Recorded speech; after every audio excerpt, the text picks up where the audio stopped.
Thiéman Coulibaly, bonjour. Bonjour. Depuis le 24 mai, la transition malienne est présidée par un militaire putschiste. Est-ce que ce n'est pas un nouveau recul pour la démocratie dans votre pays ? Je crois que le recul a commencé depuis le mois d'août 2020. Il s'agit aujourd'hui de faire en sorte de sortir rapidement de cette transition et cela nécessite qu'il y ait une concentration maximum sur des objectifs réduits pour la transition pour qu'une élection puisse être organisée dans les délais, savoir au mois de février 2022.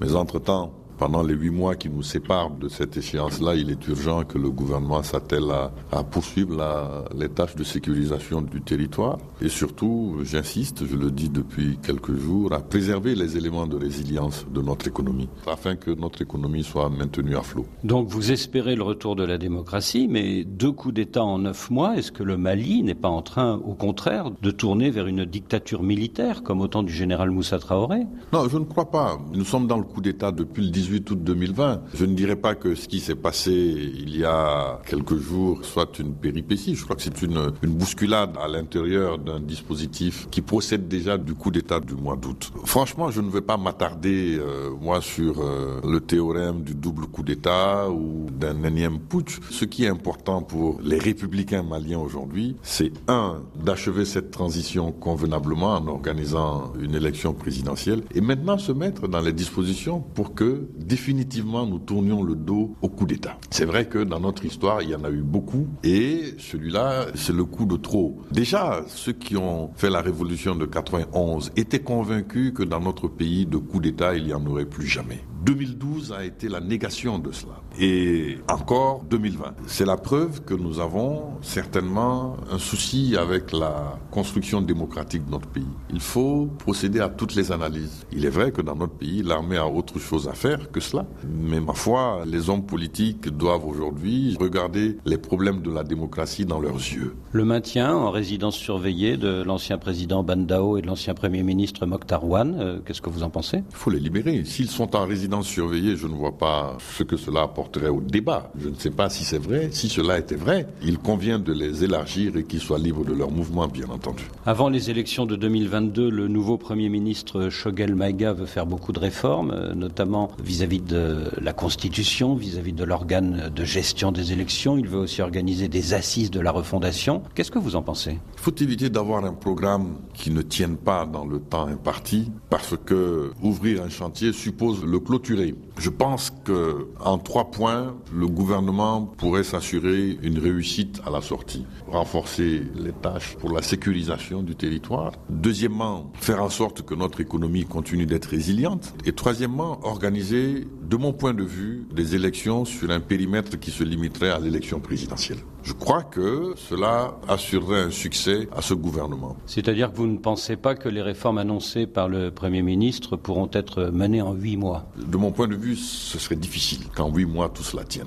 Et du coup, soupçonnez-vous le nouveau gouvernement de vouloir tirer prétexte de ces réformes pour prolonger la transition ? Je ne pourrais pas dire ça parce que j'attends d'avoir des conversations avec nos autorités sur ces questions-là. Mais il est clair qu'aujourd'hui, il n'y a plus que 8 mois. Et la question de l'organe unique de gestion des élections, la question de la réorganisation territoriale, de mon point de vue, ce sont des chantiers trop vastes pour les 8 mois qui restent. Et je pense qu'il faut que toute ambiguïté soit levée quant à l'achèvement de cette transition dans les délais qui ont été prévus et de la meilleure manière, Si le calendrier de la présidentielle février 2022 n'est pas respecté, craignez-vous une crise interne au Mali ? Il est clair que si les choses devaient changer, il y aurait un débat interne. Mais si le périmètre du programme gouvernemental était bien limité, je crois que ce serait là un grand succès remporté par le gouvernement dirigé par Choguel Maïga. Je vous ai parlé de 3 points, la sécurisation, l'économie et l'élection présidentielle en février. Je pense que ce serait là un gage de succès. Depuis le 2e putsch du 24 mai, la France a suspendu sa coopération militaire avec votre pays. Est-ce que c'est un coup dur pour votre pays ? C'est un coup dur, bien sûr, parce que quand une coopération s'arrête de cette manière-là avec un partenaire, ça nous prive certainement des avantages de cette coopération. Cependant, je crois que l'armée malienne continue de faire son travail et je pense que dès lors que les choses rentreraient dans l'ordre sur le plan politique, cette décision sera levée. Mais entre-temps, les relations politiques ne sont pas rompues entre le Mali et la France. Chaque armée fait son travail. Je crois savoir d'ailleurs que la force Barkhane continue à faire son travail, que ce soit au Niger, au Burkina, au Mali. Vous pensez à quoi ? Écoutez, nous avons eu des nouvelles de la capture d'un grand cadre du djihadisme sahélien il y a juste quelques jours. Vous pensez à Abu Dardar ? Oui, bien sûr. Et je sais aussi que les FAMA continuent à conduire leurs opérations de manière honorable. Tout cela reviendra dans l'ordre. La grande inquiétude de la France, c'est que les autorités de Bamako engagent un dialogue avec les groupes djihadistes. Est-ce que vous comprenez cette inquiétude de Paris ?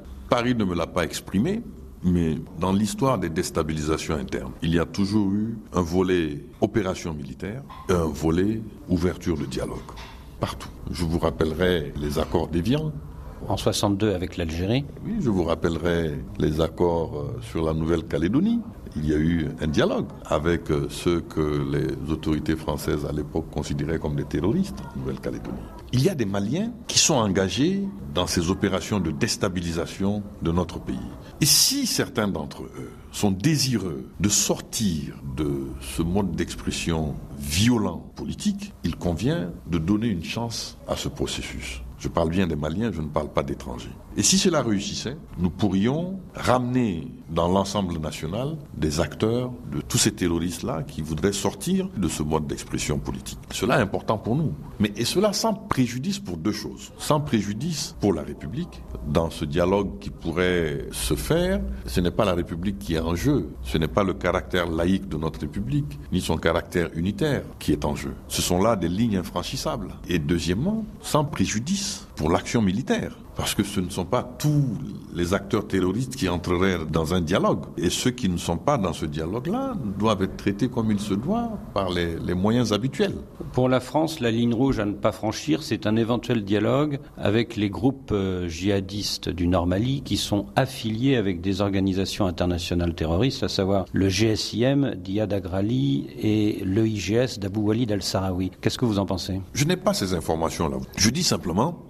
Ce qui est sûr, Iyad Agrali est un Malien et Amadou Nkoufa aussi est un Malien. Si ces deux chefs terroristes décidaient d'entrer dans un dialogue avec les autorités de leur pays, pourquoi pas, si ça nous permet de sortir de là. L'arrivée au pouvoir des islamistes à Bamako, est-ce un scénario de plus en plus crédible ? Non, de mon point de vue, non. Pourquoi ?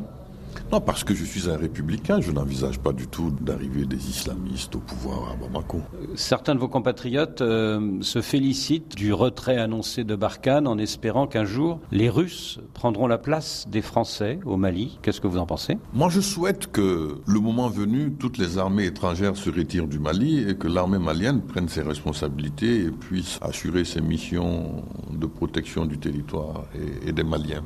Je ne suis pas dans une perspective de substitution d'une armée étrangère par une autre. Donc le retour des Russes à Bamako, 60 ans après l'époque Modibo Keïta, vous n'y croyez pas ? Il y a eu une coopération russe-soviétique au Mali, comme il y a eu une coopération française. Aujourd'hui, nous coopérons aussi avec la Chine. Il n'y a pas que la France et la Russie qui existent dans la panoplie des accords militaires bilatéraux, que ce soit de coopération technique ou de coopération commerciale. Il y a plusieurs pays. Thiéman Coulibaly, serez-vous candidat à la prochaine élection présidentielle ? Certainement. Mon organisation politique, l'ARP, doit se prononcer là-dessus. Il y a déjà un membre important qui a tenu son congrès, c'est le parti Mali Émergence, qui a tenu son congrès il y a quelques jours et qui a appelé à ma candidature. Mon propre parti, l'Union pour la démocratie et le développement, aussi se prépare à annoncer une telle décision. Moi, je suis un républicain et mes idées concernent le renforcement de l'esprit républicain. Il faut que le Mali devienne un État moderne, une nation modernisée, avec une jeunesse capable de prendre ses responsabilités et de compétir avec le monde entier. Nous portons une ambition essentiellement pour les jeunes du Mali. Thiéman Coulibaly, merci. Merci.